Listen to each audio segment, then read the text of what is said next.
नमस्कार. होळीला पुरणाची पोळी मस्त आहे ना.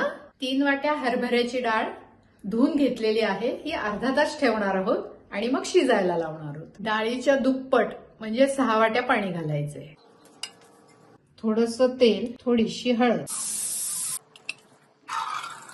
3 वाट्या गूळ, अर्धी वाटी साखर, वेलदोड्याची पूड, जायफळ पूड, केशराच्या 3-4 काड्या, सगळं मिक्स करूयात.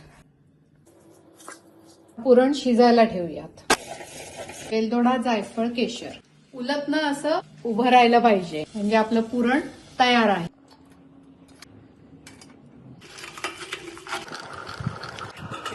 पुरण तयार. कणिक भिजूया. थोडं मीठ, तेल, जास्त तिंबायची. तेल पाणी असं घालू. अशी कणिक व्हायला पाहिजे.